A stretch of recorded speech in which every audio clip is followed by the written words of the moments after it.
All right. Next section in our study of probabilities. Let's take a look at problem number 1. It says if E and F are disjoint events, then the probability of E or F. Now, what you have to understand here is that they haven't really prepped you with anything. And so what they're really referring to is if this is event E and this is event F, disjoint means they have nothing in common. Okay? So the probability of this happening or this happening is simply the addition of their probabilities. You'll see more and more of it as we go along. But bottom line is that if they're disjoint, in other words, unrelated, then all you have to do is simply add them together. Now, when you look at this, they're going to write it as the following, and I'll just put it here, and maybe we won't have to erase it, but who knows? But that's a basic principle here. You'll get used to it as we go through more problems. Okay. If E and F are not disjoint events, then the probability of E or F is, well, what they mean by not disjoint is this next scenario, in that you've seen maybe Venn diagrams, and if we had event E over here and event F, they might have something in common. Okay? And so this common area right here is E and F. In other words, it's what they have together.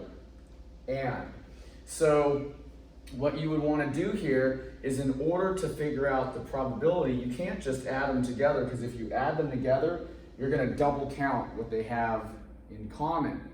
So when you have events that are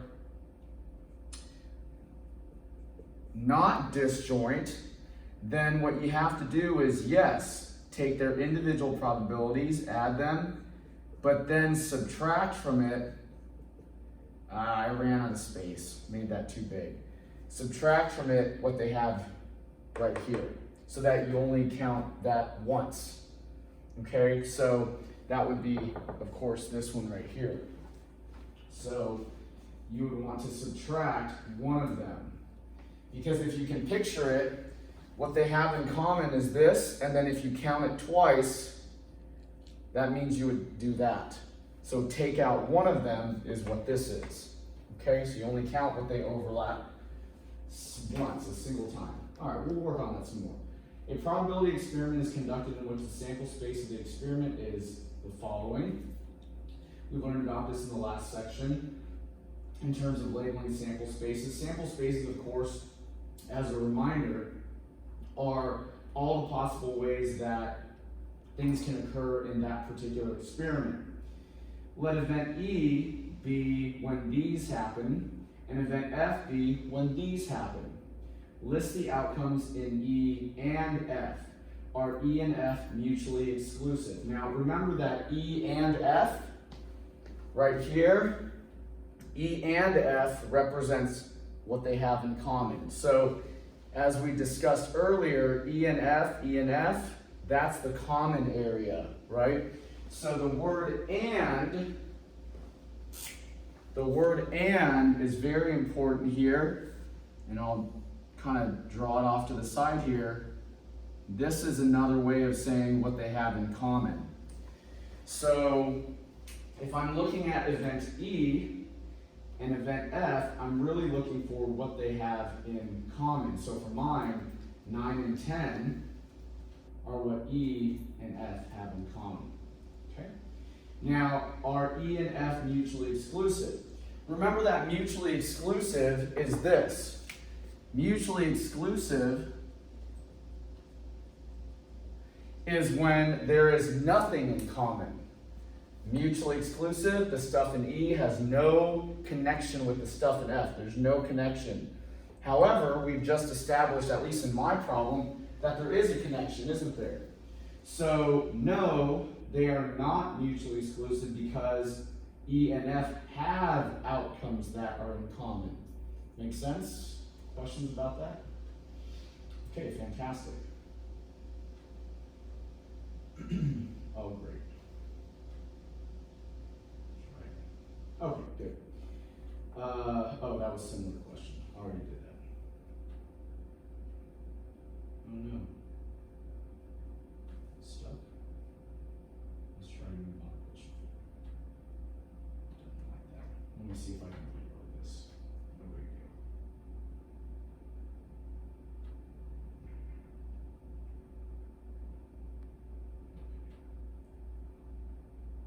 All right. Let's start over again. Question 4. A probability experiment is conducted in which the sample space of the experiment, okay, all the possible outcomes are the following. Let event E be these. Assume each outcome is equally likely. In other words, there's not more than one way, and it's not weighted, it's not biased. Getting a 10 is equally likely as getting an 18 or a 19 or whatever it is. List the outcomes in E to the exponent C. Now, first thing you need to know is what that is actually describing. So, how about I put that maybe right over here. It's not the greatest spot, but who knows, we'll see what happens. So, if I have this little box here, and I have event E, okay? E to the exponent of C is saying E complement, not the greatest. So E complement is really saying what is not in E. So what they're asking for is everything that is outside of the set E. They want everything not in E. In other words, your answer to E complement should never have anything that has anything to do with E. You guys follow? How do I find out what's not in E? Go to your sample space, right? If I go to my sample space, these are all the possible outcomes in this particular experiment. I want everything that's not in E, so I'm going to list in my answers everything except for 10, 11, 12. Make sense? Okay? So let's go put that down. So E complement would be 9. I don't want 10, 11, 12. 13, 14, 15, 16, 17, 18, 19, and 20. All right, questions about that at all? Okay. What's the probability of E complement? Well, in order to calculate the probability, we have to count up first how many elements are actually in here. 1, 2, 3, 4, 5, 6, 7, 8, 9. The probability is 9 out of what? Out of the total number of ways that somebody can get something occurring in this particular experiment. Well, what is that? That's 12 items. If you count this up, this would be 12 items here. But of course, can you submit a fraction as your answer? No, you cannot. You have to convert it to a decimal rounded to 3 places. Well, 9 out of 12, I believe, is 75% or 0.75. At least I think so off the top of my head. Hopefully that's right.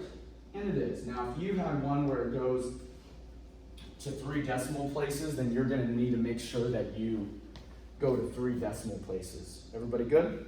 Okay. There it is. Is this really anything new? No, this is like from last section. You just got to make sure you count, divide, and round properly to 3 decimal places or whatever decimal places that they prescribe or set forth. Okay, number 5. Find the probability of the indicated event if the probability of E is 0.35, probability of F is 0.55. Remember that all probabilities are within the range 0 to 1. From our previous class, all probabilities are 0 to 1. All probabilities are listed as decimals, 0 to 1, not percentages and not fractions. So just a reminder. Find the probability of E or F if probability E and F is 0.15. Okay, let me help you with this. So this is the first time that you see this occurring. What they're saying is that I've got a probability of E being 0.35. Let's go to this picture, shall we? Probability of E happening is 0.35. With me so far? Then they say probability of F is 0.55.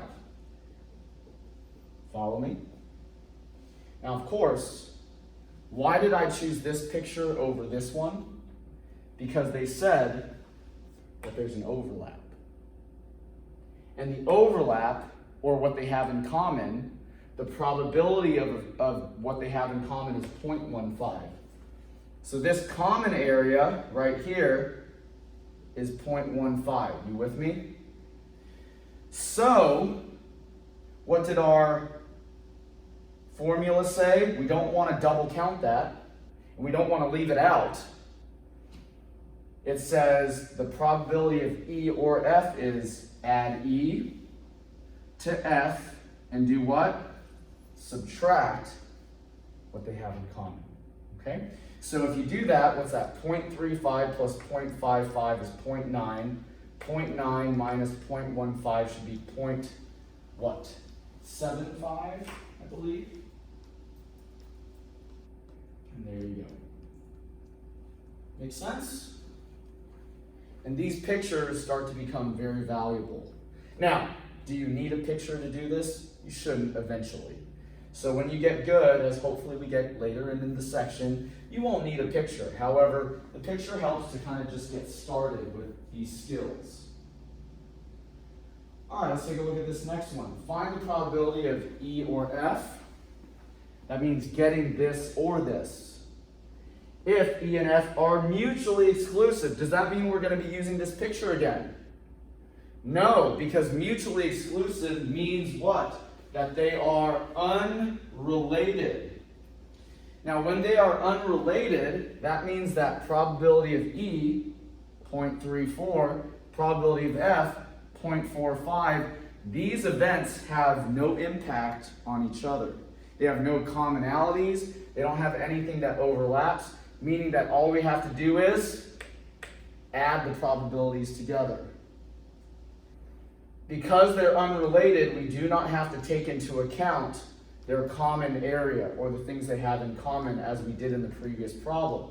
So you simply have to add them together. So for mine, that should be 0.79. Okay, questions about that at all? Make sense? All right, good. Let's go to the next one. Find the probability of E complement. I kind of gave that away to you, but just, you haven't seen it enough yet.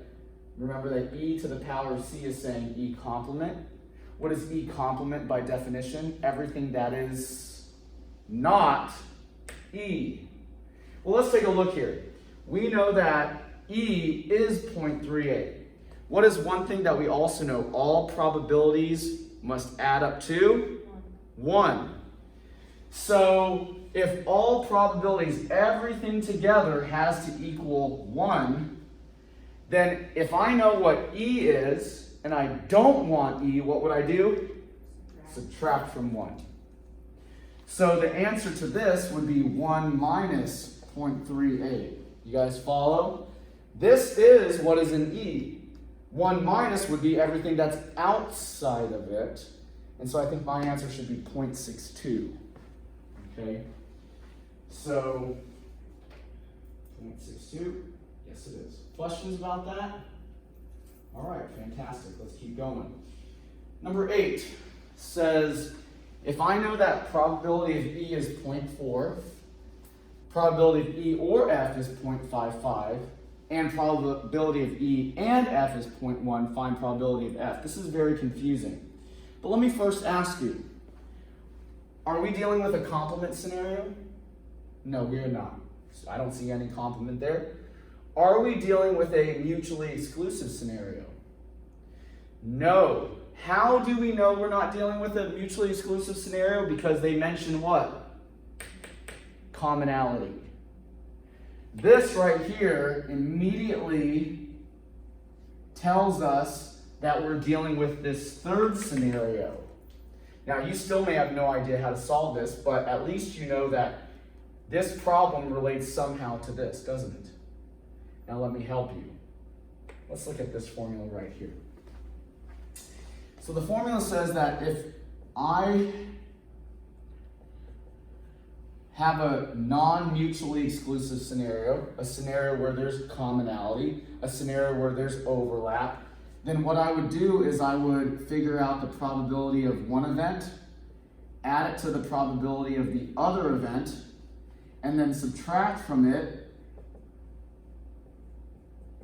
one of their commonalities. Isn't that true? I just basically rewrote this a little bit more expanded. Well, what have they given us?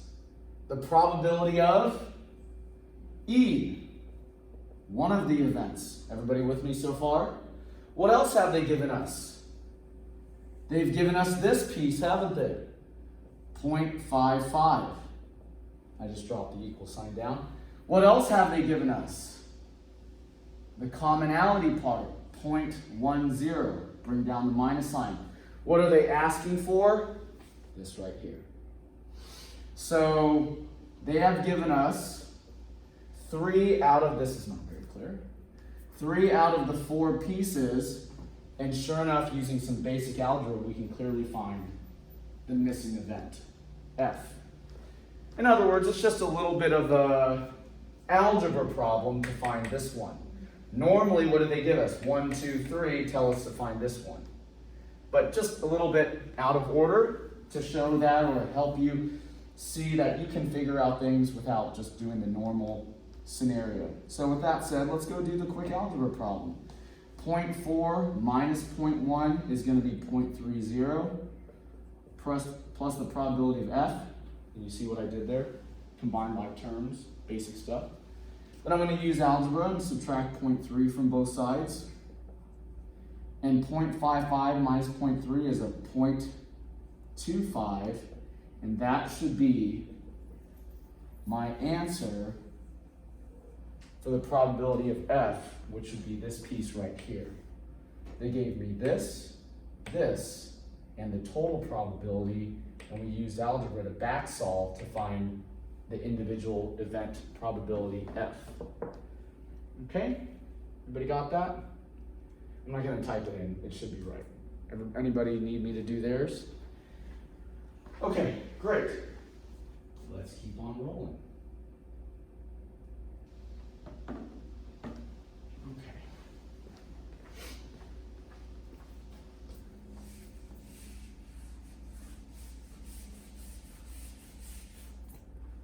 All right.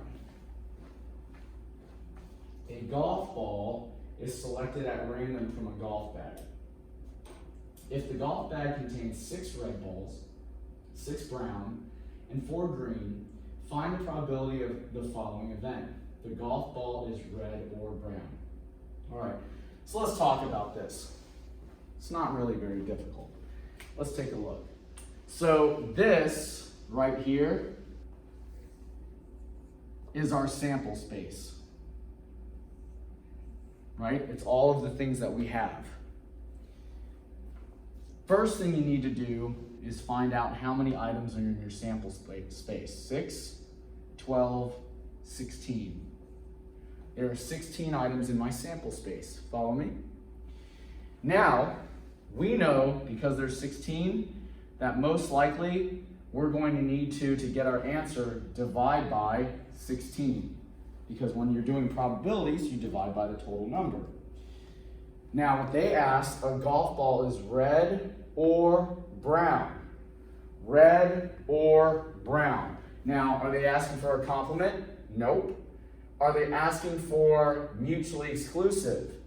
Yes, because do red balls have anything to do with brown balls? No.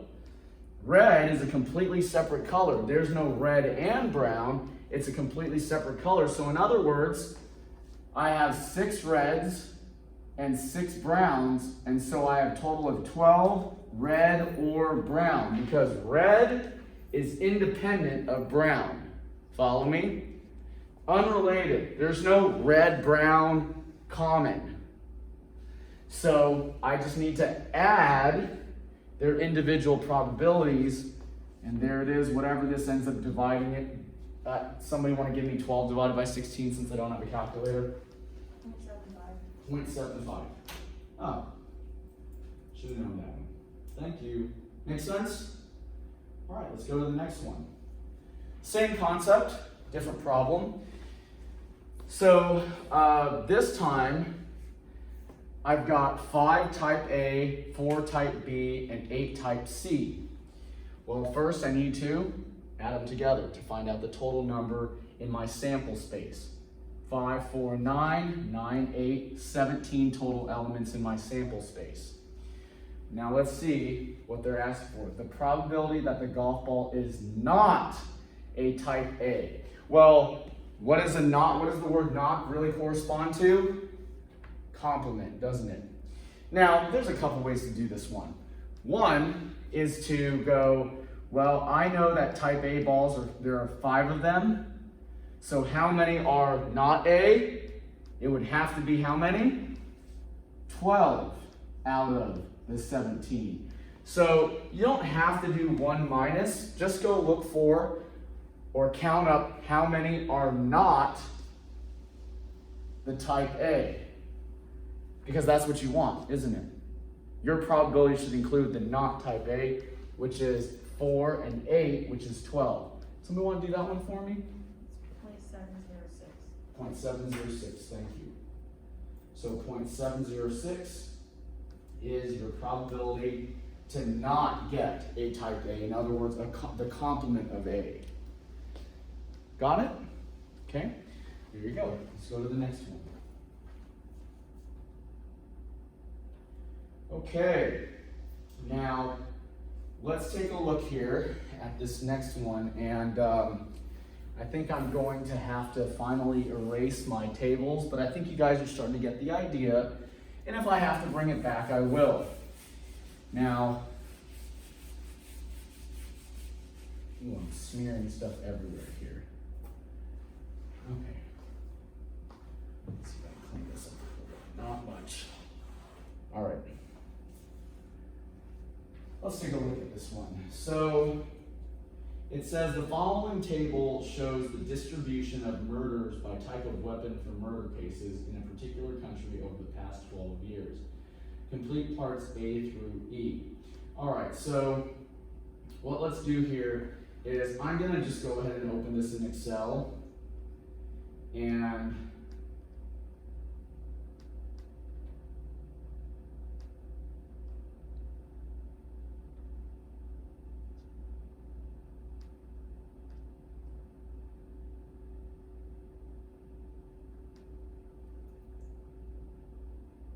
here. Okay.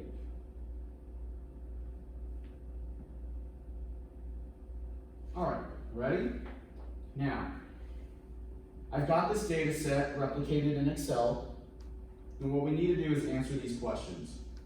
First question, is the given table a probability model or not? What did we say last section about probability models? They all have to equal 1. So let's go and add everything up and make sure that our probabilities equal 1. If they equal 1, then part of our checklist is satisfied. Does it equal 1? Absolutely. But wait a moment. What is the other criteria with probabilities? They all have to be greater than 0. They cannot be negative, right? So you have to check for both. Yes, it equals 1, and you should have no probabilities that are negative. That's the case here, so we're good. What we would select is yes, the rules required for probability are both met. See how they say both? Doesn't say 1, it has to be both, because this could still equal 1 and have a negative in here. So you just got to be careful with that, okay? All right. What is the probability that a randomly selected murder resulted from a rifle or a shotgun? Now, rifle or shotgun. Now, are these mutually exclusive? Yes, they're not both. So in order to answer that question, all you would do is what? Add together these two probabilities. Make sense? So the nice thing is that unlike the previous problems that we've done, you actually had to calculate it yourself. But they already give you the probability. They've calculated it for you. You just need to know how to put it together. So the probability of a rifle or shotgun is just the sum of them.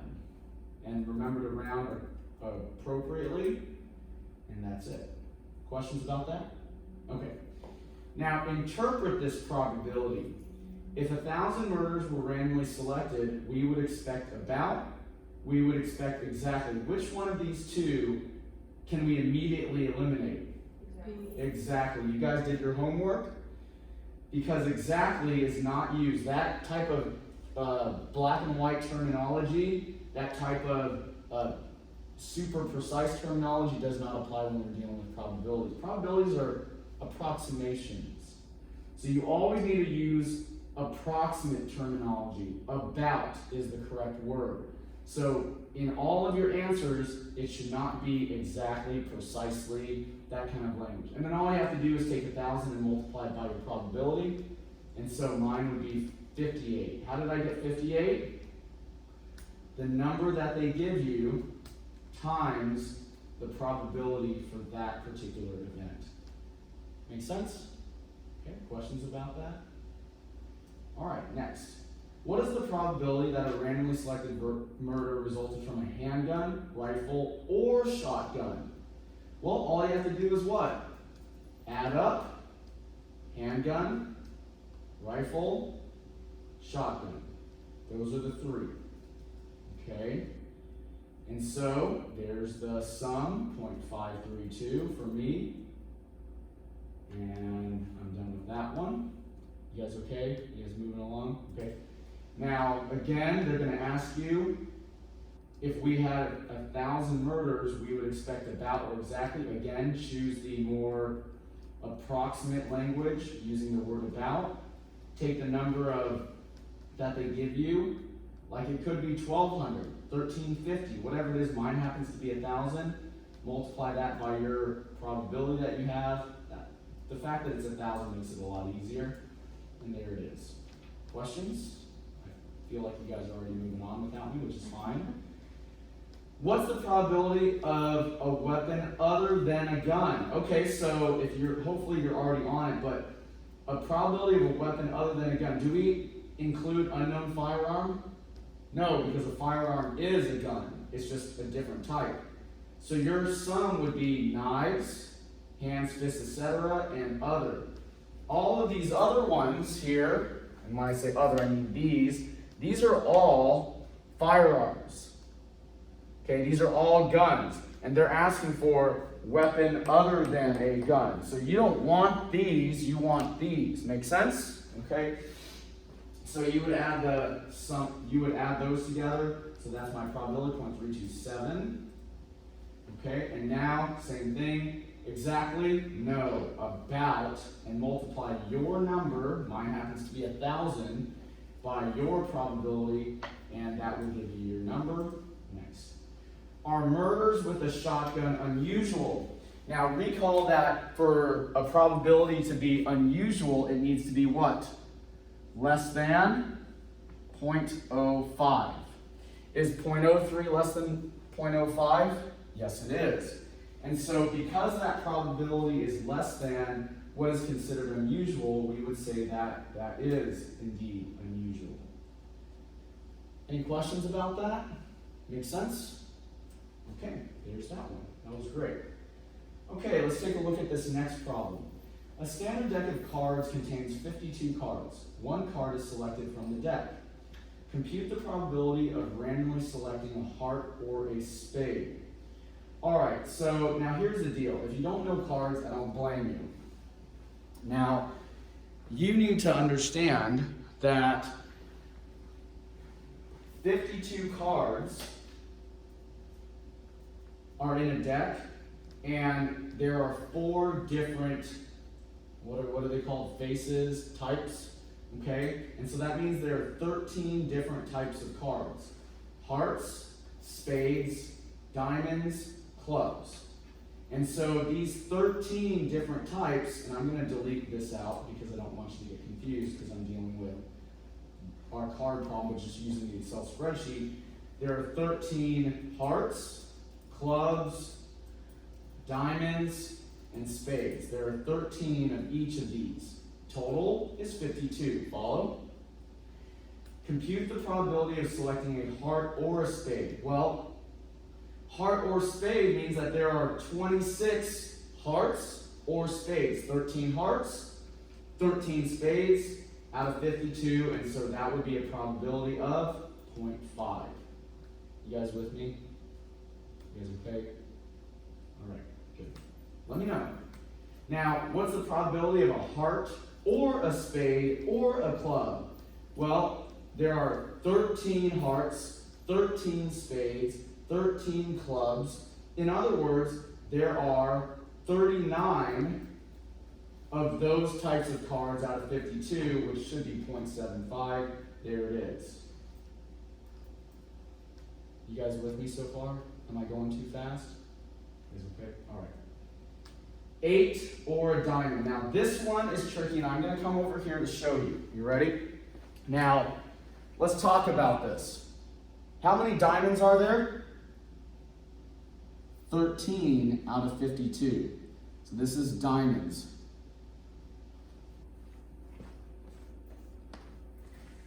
I'll just do this. D. Okay, there are 13 out of 52. Everybody with me? Okay, that's the probability of diamonds. Now, 8s. How many 8s are there in a deck?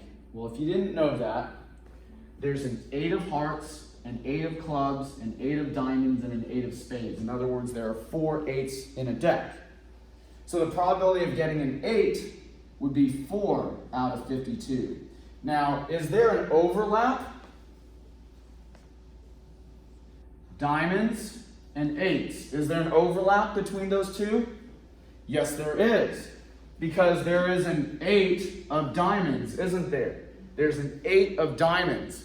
When there's an overlap, what do we have to do? We need to subtract out the extra overlap. Otherwise, you're going to count it twice. Because these 13 diamonds include what? An 8 of diamonds. This 8, these 4 8s include an 8 of diamonds. If you just add these together, you're going to count the 8 of diamonds twice. So you need to take out 1 of the 8 of diamonds. Do you follow me? This is very important to conceptualize, and this comes back to the picture that was over here that dealt with when they are not mutually exclusive. These are not mutually exclusive. There's an overlap. So in other words, 13 plus 4 is 17, minus 1 is 16 out of 52. What is another way you could have done it? You could have just counted 3 of these, right? That could have done it, or you could have counted 12 of these. It doesn't matter, but I showed you this way so that you understand the bigger concept. Now, if somebody will give me 16 out of 52, that'd be very helpful, or I can calculate on the Excel spreadsheet. I'll do it on the Excel spreadsheet. So that gives me 0.307 or 0.308. Make sense? Got it, everybody? Okay, that is actually a very important part of this question that you need to understand. All right? Okay, number 13.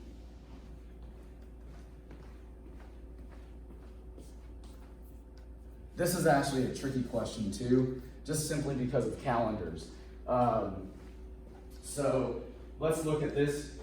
Exclude leap years from the following calculations. We'll deal with this. So compute the probability, and I'm going to delete out my card one here so that we can use this space to do our calculations.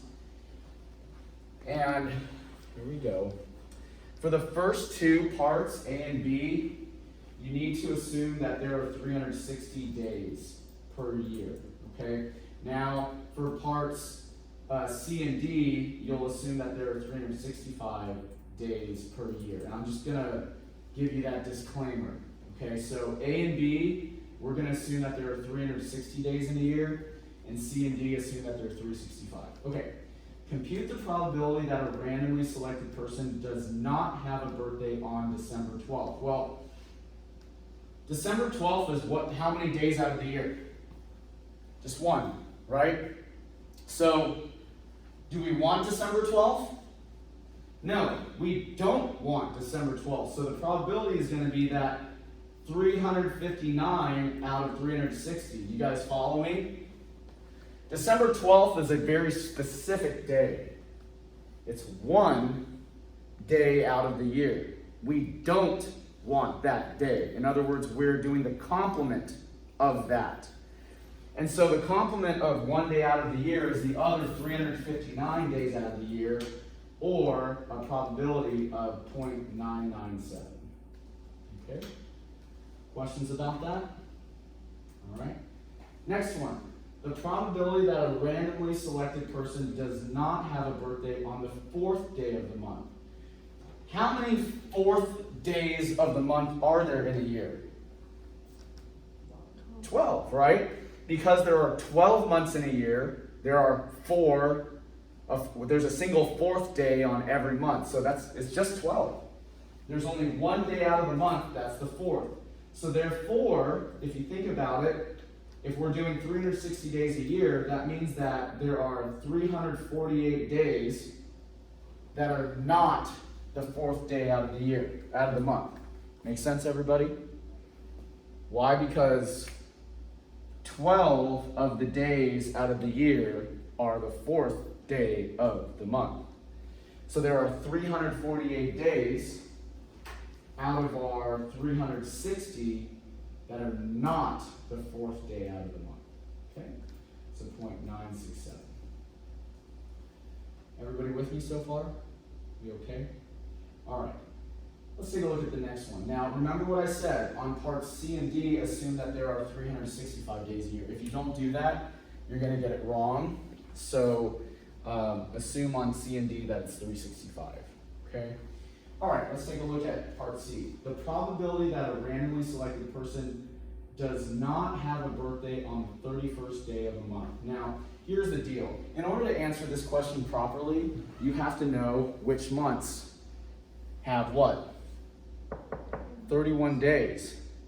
Somebody want to pull out their phone calendar and tell us which months have 31 days? Let's start with January. Is January a month with 31 days? Yes. Okay, so I'm going to put a tally mark, okay? You guys with me? How about February? No. No, February's not. How about March? Yes. Yes. April? No. Okay. May? Yes. June? No. July? Yes. August? Yes. September? No. Okay. October? Yes. And November? No. December? Yes. So there are 7 months out of the year with 31 days. You guys with me? So yours might be 30 or 29th day. You just got to go do the same exercise, right? And find which months have that. So for me, there are 7, because we just talked it through, there are 7 months out of the year with 31 days. In other words, there are 7 times out of the year that somebody could have a birthday on the 31st day. Again, there are 7 times in the year when somebody could have a birthday on the 31st. Do we want that? For mine, we don't. So, assume that there are 365 days out of the year. We don't want that, which means 358 days are not. What's 65 minus 7? That's how I got 358. 358 days are not the 31st. Right, everybody? Okay? And I'm going to, of course, divide that by 365. So I should get 0.981. Anybody not getting theirs? Want me to help out? I didn't get mine. Okay, what's yours? 30th. 30th? Okay, well, let's go through your calendar, right? So this is the 31st scenario. Let's go with the 30th. January, do we have 30 days? Yes. And even 31 days works, right? Oh, okay. That's because if it has 31 days, it still works. You just have to have a month where you have 30. Makes sense, a minimum of 30. So January, yes, right? Mm-hmm. February? No. March? Yes. April? Yes. May? No. Okay. May doesn't have 30? Really? Wait a minute. Oh, yeah, it does. It does, right? June? Yes. July? Yes. Yes. August? No. Sure? Yeah, it is. Yes. Most months do have 30. September? Yes, it does. Uh-huh. October? Yes. November? Yes. And December? Yes. Yes. So yours is a little bit different. There are 11 months where there are 30 days. In other words, there are 11 days that are the 30th in a year. So with that said, what's 365 minus 11? 354. Yeah, so 354, there are 354 days out of 365 days in the year that are not the 30th. Make sense? Did that work? Yes? No. So you should have gotten 0.970 if you rounded properly. Okay. Got it? Yes. Okay, great. So there it is. And that's it's very common. It's a trick. Like I said, this is a tricky one. All right. D, the probability that a randomly selected person was not born in August. Okay, well first, we have to know what about August? How many days are in August? How many days are in August? 31. So there are 31 days in August. And if our year is based off of 365 days, then 365 minus 31 is going to be 344. Nope. 334, sorry. Out of 365. Make sense? So there are 334 days that are not August out of our 365. So for me, that ends up being a probability of 0.915. Yours might be different. You might have the month of February. February is going to be different, right? Because that might be 28 days because they say assume no leap year. Okay? Make sense, everybody? Okay, there it is. That's actually a very tricky question. Okay. According to a Center for Disease Control, the probability that a randomly selected person has hearing problems is 0.154. The probability that a randomly selected person has vision problems is 0.091. Can we compute the probability of randomly selecting a person who has hearing problems or vision problems by adding these probabilities? What do you guys think? What do you think? And the way to think about this is the following. Hearing, vision, hearing, vision. Case 1 or 2. Is it possible for somebody to have hearing and vision problems at the same time? Yeah. So this is not realistic, is it? And what they're saying is that, can we compute the probability by simply adding these two together? And the answer is no, because if you do, then you're saying that it's impossible for people to have hearing and vision problems at the same time. Okay, so in other words, no, because hearing and vision problems are not mutually exclusive.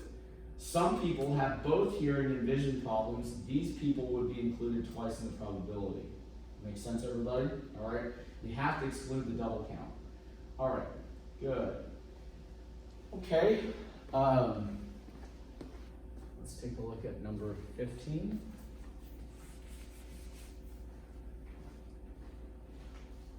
According to a survey, the probability that a randomly selected worker primarily drives a van to work is 0.732. The probability that a randomly selected worker primarily takes public transportation to work is 0.096. Okay, let's answer some questions. What is the probability that a randomly selected worker primarily drives a van or takes public transportation? You can add these together because they are mutually exclusive. They are not this. You can't do van and public transportation technically at the same time. You can't do that. So that is why we can simply add these together. What's it going to be? 0.828. Okay, good.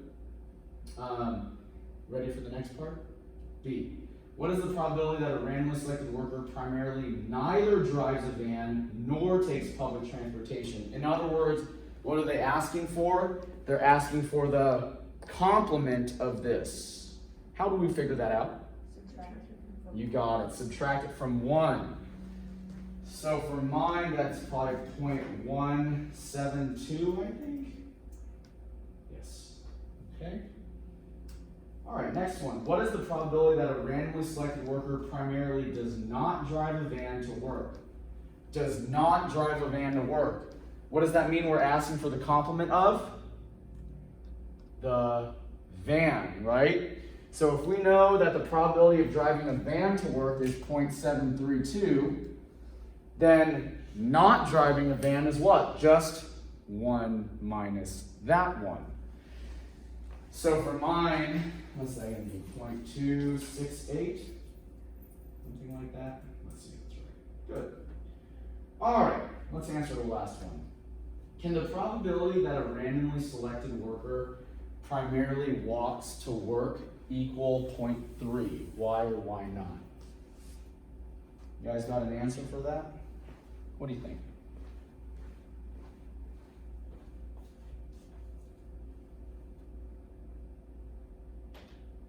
No. Why not? Why did I just do the sum here? Because if you add them together, I think it's greater than one. Exactly. You can't, if they throw out a probability for walking, it better be a probability that when added to the others equals 1 at most. Otherwise you can't do that, okay? You never can have a probability that is greater than 1, okay? Good. Nice job. Okay. All right. So I'm going to open up Excel for this next one. And so you should too.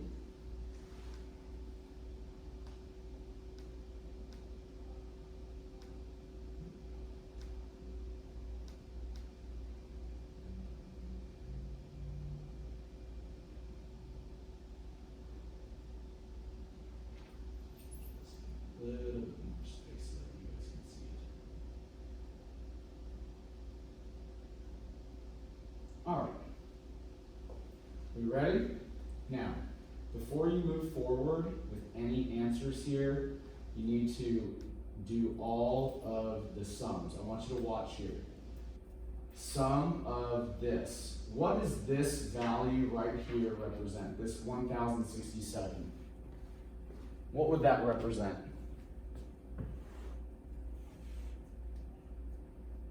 What is this 1067? What does this sum of that represent? The total number of people that die from cancer. Exactly. It means people who never smoked cigars, former cigar smokers, current cigar smokers, all these together is the total number of people who have died from cancer. Follow? Now, if I do the sum of the next one, that would be all of the people in the same 3 categories who did not die from cancer. You with me so far? Okay. Now, I'm going to do the sum of these 2. That's important as well. What does this number represent? It is the total number of people who have died or did not die who have never smoked cigars. Do you see that? So see, this sum right here represents all the people who have never smoked cigars, who have both died and not died. And you need to do that for the other 2 areas. Zoom out just a tad.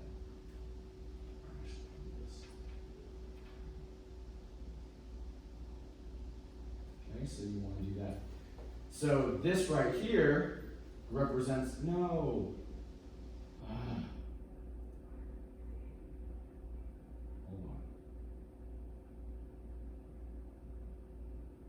This represents all the people who have been former cigar smokers, died, did not die, and all the people who were current cigar smokers who died and did not die. Make sense, everybody? Now, the one thing you do have to do is add up these two or these three. Should they equal the same thing? Yes. Oh, why did I do that? I keep doing this. So these, it doesn't matter which one that you add up, whether it's the horizontal or the vertical, that will give you a very important number. This number right here is what? All of the people in total. So if you add up all these, that's this number. So you could add this, it would be this. You could add these, it would be this. They both would work. It doesn't matter. One or the two. This is all the groundwork you need to do. You have to do this before you can even start answering any questions. Make sense, everybody? Okay. Now that you've had that, we can actually go and answer some of these questions. Here we go. Part A. If an individual is randomly selected from the study, what is the probability that he died from cancer? Okay, so if an individual is randomly selected from this study, what is the probability that he died from cancer? Well, the way to do this is to figure out, well, how many people died from cancer? This right here, isn't it? So this number are all of the people in this particular study that died from cancer. So I'm going to take that number and divide it by which number? Exactly. Those two together will tell me the probability of somebody who died from cancer out of the total number of people in the study. These are the people who died from cancer in the study. These are the total people. That is your probability. Okay? And then, of course, you're going to round to 3 decimal places, so that's 0.008 for me. Okay? Make sense? Questions about that? All right, great. Let's go to the next one. Probability that the person is a current cigar smoker. Okay, which tells me current cigar smoker? Here? Does it matter that they died or did not die? No, they didn't say anything about living or dead, right? So that means which number matters? This one. So we're going to take all of the current cigar smokers in the study, living or passed away, and divide it by the total number of people in the study. And there's that one. 0.058. Okay? All right, next probability. Died from cancer and was a current cigar smoker. So, died from cancer and was a current cigar smoker. So, died from cancer and was a current cigar smoker. I think that's this right here. I think that's what they're going for. They want very specific. Died from cancer and at the same time was a current cigar smoker. So let's see if that's what they're going for. Okay.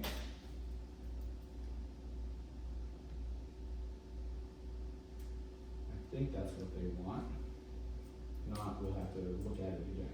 Yes. And again, I divided that by the total number. Okay. Last one. Died from cancer or a current cigar smoker. Now, this is really important. And meant at the same time. This means either or. This is very important. Let's talk this through, okay? Died from cancer. Okay, so died from cancer is all of these. With me? Or current cigar smoker. Well, current cigar smoker is all of these, isn't it? Do we need to take out an overlap? Yes, we do. What's counted twice? This would be counted twice. So there's a couple ways to do this. I would say this. Look, take a moment here. We know that it needs to be both of these together, but we know that this one is getting counted twice. What could we do? We could take an extra 174 out, or we could just take this number, couldn't we? Because this number doesn't account for that one, does it? This one counts this one. So that's how I would do it. Instead of doing any subtraction, this accounts for all the people who died from cancer. This accounts for all the current cigar smokers without double counting the ones who died, because we already counted them. You add these together and divide them by the total. Okay, so this is what it might look like. It might look like all these plus these divided by the total. Okay, so take a look there. These two together divided by the total. And so that gives me a probability of 0.065. Make sense? Good? Okay. All right, so I'm going to close this one out. And then you've got to open up. 17 is going to be the last problem I do. I'm going to leave 18 for you to do all by yourself. You guys can do it. 17 is going to be the last one. And let's see if we can knock this one out. All right, so I've got the data set over here. And again, what we need to do is we need to run all the totals. So let's go through and do all the totals. So I'm going to sum everything here, drag it over. I'm going to sum everything in the rows, drag that down. Okay, so everybody see that? I got all the totals there for the columns. I got all the totals for the rows. And then of course what you need to do is pick one to sum. This 381 is an important number because it tells us the sum of, it tells us all the people within the study. Okay, so these are all the freshmen, all the sophomores, all the juniors, all the seniors. These are all the satisfied people, all the neutral people, all of the not unsatisfied, not satisfied people. And this is every single one of the 381 people. Should check out, right? Okay, let's go answer some questions and then we'll be done. All right, so if a survey participant is selected at random, what is the probability that he or she is satisfied with student government? Okay, well, all we gotta do is find the people who are satisfied. Mine, there are 232 people who are satisfied out of all 381 people in the study. And so that gives me a probability of 0.609. You okay? You guys working ahead of me? Okay? All right. What is the probability that he or she is a junior? Notice the or, right? Or he or she is a junior. There it is, right there. Well, I guess it didn't really matter because it wasn't broken down by gender, so I can just simply take the juniors, can't I? So he or she is a junior. What's that probability? Well, all I have to do is look how many are juniors, that's all they seem to care about, and divide it by the total number in the study. Now, if it was separated by gender, it might be that he or she might be relevant, but it's not. Okay? Okay. He or she is satisfied and a junior. Now remember, the word and means at the same time. So it needs to satisfy both of the criteria. Satisfied and at the same time a junior. Well, you need to go and narrow down into there. Juniors satisfied That's the number. Follow? It's not or, like it might be in that cigar one. So satisfied and a junior, there are 66 juniors in my study that are satisfied, and at the same time juniors. There's 66 people who are satisfied and at the same time juniors, which is a 0.173 probability. And finally, let's take a look here. Satisfied or a junior, okay? See the difference here? Or is now coming into play.